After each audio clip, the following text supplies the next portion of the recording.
Muy buenas, que Dios los bendiga mucho. El pastor Alan Rodríguez los saluda. Este es el tercer video que hacemos acerca de este tema de la venida de Cristo, el arrebatamiento de su iglesia. Y estamos poniendo una base, estamos viendo a qué se refiere de la palabra de Dios con respecto al término el día del Señor, el día de Jehová, el día de Jesucristo en el Nuevo Testamento.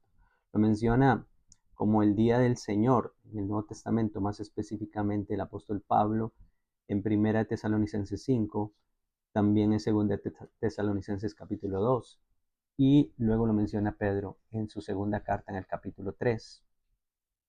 Y lo estamos viendo, lo vimos en el segundo video, que le recomiendo que los vea los dos primeros si no los ha visto, cómo desde el Antiguo Testamento se comienza a anunciar este día del Señor como un día de indignación y de juicio.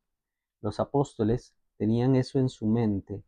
Ellos tenían, todo judío, me imagino, estudioso de la palabra, desde niños les enseñan la palabra, saben que estaba profetizado desde Isaías de que el mundo entero iba a pasar un tiempo de gran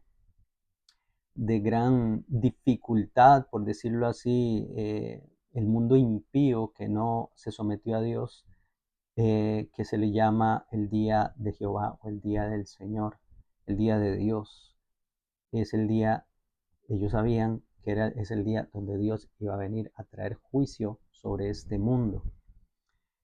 Entonces, en Mateo capítulo 24, a partir del versículo 1, vamos a ir a Mateo capítulo 24, versículo 1, y si usted es una de las personas que, que piensa que Mateo capítulo 24 no fue escrito para la iglesia, sino para otros, no sé para quiénes, pero quisiera que usted tuviera en este momento una actitud de aprendizaje y disposición para que entendamos que estos pasajes, por supuesto, fueron escritos para la iglesia, para los discípulos de Jesús, para todos aquellos de nosotros que queríamos o necesitábamos saber las cosas que van a suceder antes de que Cristo se manifieste, por que venga y se manifieste arrebatando a su iglesia. Los sistemas teológicos, no quiero mencionar algunos, pero han querido sacar a la iglesia de este tiempo. Ya vamos a leer Mateo 24, Lucas capítulo 21, sí, y Marcos capítulo 13, como si no fuera para nosotros. Pero es muy clara la palabra. Dice el capítulo 24, versículo 1. Vamos a ir viéndolo poquito a poco. Jesús salió del templo y cuando ya se iba, se acercaron sus discípulos para mostrarle los edificios del templo. Respondiendo él les dijo: ¿Veis todo esto? De cierto os digo que no quedará aquí piedra sobre piedra que no sea derribada, ¿cierto? Eso pasó.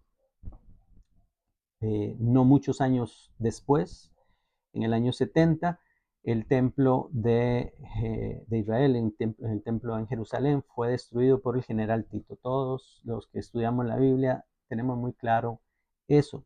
Eso sucedió, se cumplió la profecía de Jesús, sí se cumplió la profecía de Jesús, hubo un cumplimiento cercano, sí hubo un cumplimiento cercano, pero también entendemos por otras partes de la Biblia y de estos pasajes que también existe un cumplimiento lejano para algunas profecías.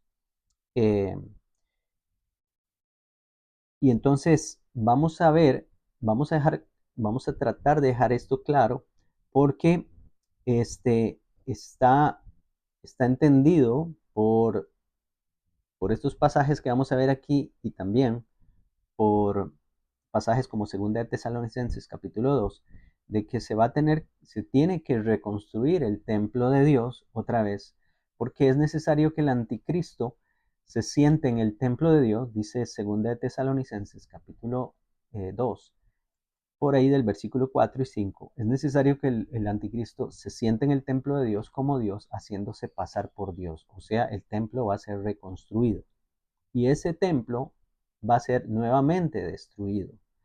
Entonces, los discípulos cuando ven que Jesús, hagámonos la idea, van caminando, ellos van rumbo al Monte de los Olivos, y pasan por o ven el templo desde lejos y los edificios, y no sé por qué razón le dicen al Señor, Señor, mira los edificios del templo, como muy asombrados con los edificios del templo, etcétera. Pero Jesús les dice, eso no es importante, todo esto va a quedar destruido. Entonces ellos les entra la curiosidad cuando llegan al Monte de los Olivos de preguntarle, porque saben que Jesús está hablando de un evento futuro, algo que va a suceder.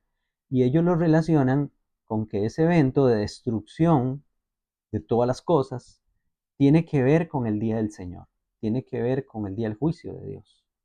Entonces le preguntan en el versículo 3, dice, estando él sentado en el monte de los olivos, los discípulos se le acercaron aparte diciendo, les voy a dar otro pasaje, capítulo 13 de Marcos, nos especifica en el versículo 3 quiénes fueron esos discípulos. Dice Marcos 13:3, y se sentó en el monte de los olivos frente al templo. Entonces Pedro, Jacobo y Juan y Andrés le preguntaron aparte. Esto le preguntan, dinos cuándo serán estas cosas. ¿Cuáles cosas? Lo que acaba de mencionar. Aquí también en Marcos lo dice. En el capítulo 13, versículo 1 y 2, dice, al salir Jesús del templo, le dijo uno de sus discípulos, maestro, mira qué piedras y qué edificios. Jesús respondiendo le dijo, ¿ves estos grandes edificios? No quedará piedra sobre piedra que no sea derribada. Estamos entonces de acuerdo, y vamos a ver también lo que dice Lucas, de que es el mismo pasaje totalmente paralelo, Mateo capítulo 24 con Marcos capítulo 13, y que los que se acercan aparte en el Monte de los Olivos son sus discípulos. Ya aquí no hay fariseos y escribas. O sea, Jesús no le está hablando a los demás, a los de afuera. Jesús está guardando estas enseñanzas para quienes, dice desde las parábolas, desde Mateo capítulo 13, empieza a enseñar de que las parábolas son para aquellos para que viendo no vean, para que oyendo no escuchen y se conviertan. Pero a ustedes, les dice a sus discípulos, les es dado entender los misterios del reino y les explica aparte las parábolas. Así está explicándoles ahora las señales antes del fin, señales antes de su venida, las cosas que van a suceder. Esto es importante para ustedes y para mí. Si alguien les dice o si alguien les ha dicho, si algún libro, si algún sistema teológico, si algún maestro les ha enseñado que estas palabras de Jesús en el Monte de los Olivos no son para la iglesia, lamentablemente está contradiciendo lo que la Biblia habla aquí tan claramente. En Lucas capítulo 21, versículo 5, dice, a unos que hablaban de que el templo estaba adornado de hermosas piedras y ofrendas votivas, dijo, en cuanto a estas cosas que veis, días vendrán en que no quedará piedra sobre piedra que no sea destruida. Lucas capítulo 21, versículos 5 y 6. E inmediatamente, dice, le preguntaron diciendo, Maestro, ¿cuándo será esto y qué señal habrá cuando estas cosas estén para suceder? Ok, otro pasaje paralelo. No dice que están en el Monte de los Olivos, pero ya lo sabemos porque estamos usando la armonía de los evangelios. Estamos sabiendo entonces, o nos estamos dando cuenta que lo que habla Mateo en el capítulo 24 es lo mismo que habla Marcos en el capítulo 13 y exactamente lo mismo que va a hablar o que está hablando Lucas en el capítulo 21. Entonces vamos a usar esa armonía de los evangelios para estar yendo de uno a otro los evangelios para ver qué es lo que quisieron decir los apóstoles al preguntarle esto que sigue. Vamos entonces a Mateo capítulo 24. Dice así, ahora a partir del versículo 3, 24:3, estando él sentado en el monte de los olivos, los discípulos se le acercaron aparte diciendo, bueno, que quede claro que los discípulos son nuestros maestros. Los discípulos son los encargados de esa gran comisión que precisamente Jesús aquí en Mateo capítulo 28 les dio. Por tanto, id y haced discípulos a todas las naciones, bautizándolos en el nombre del Padre, del Hijo y del Espíritu Santo, y enseñándoles que guarden todas las cosas que os he mandado.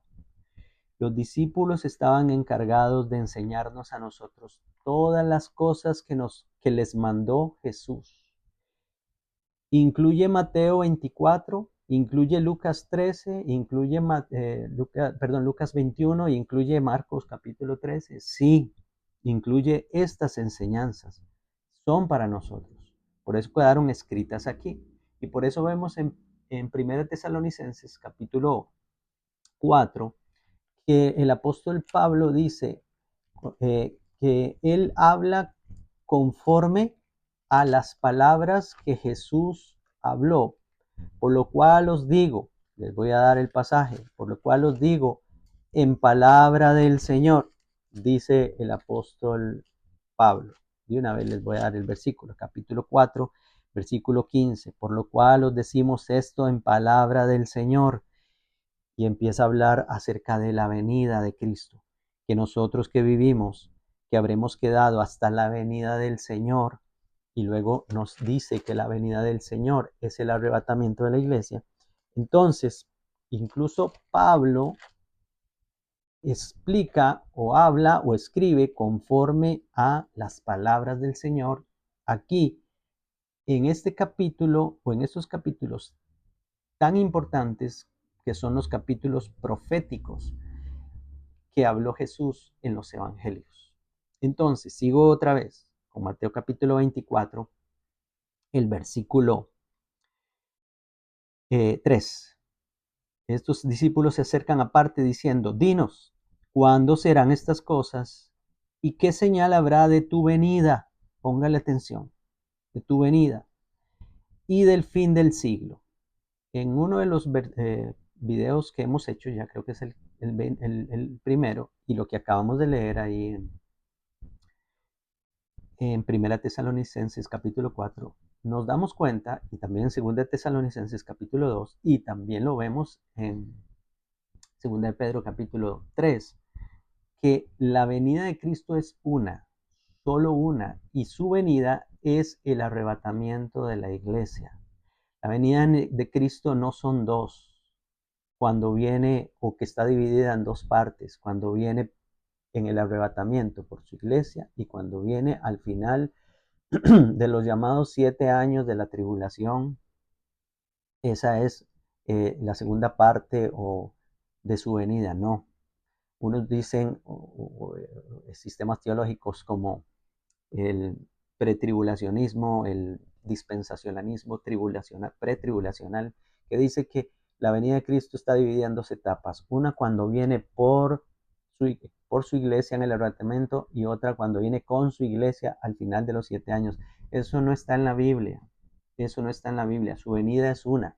Su venida es cuando viene por su iglesia antes de el día del Señor, antes de la ira, el derramamiento de la ira del Señor.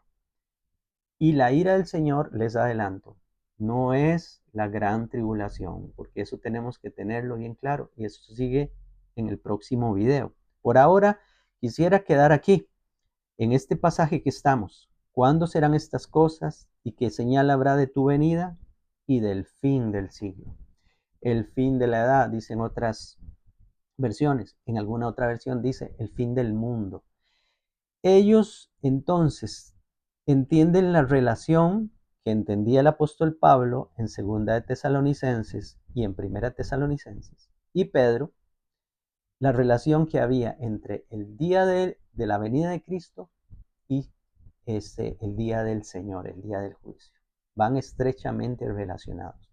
Entonces aquí, a partir del versículo 4, Jesús se dispone a darles las señales para que cuando venga el día de Cristo, el día del Señor, el día que vaya a derramar su ira, que también va a ser el día cuando Él se lleve a su iglesia primero, para que ellos sepan cuándo está cerca, cuándo está a las puertas, cuándo es que su venida se va a manifestar. Lo vamos a dejar ahora poquito a poco, vamos a seguir con otros videos. El próximo vamos a hablar sobre este grave error teológico que hay en muchas personas de pensar que la gran tribulación es la ira de Dios. Nada más erróneo que eso. Vamos a verlo con la palabra en el próximo video. Que Dios los continúe bendiciendo a todos.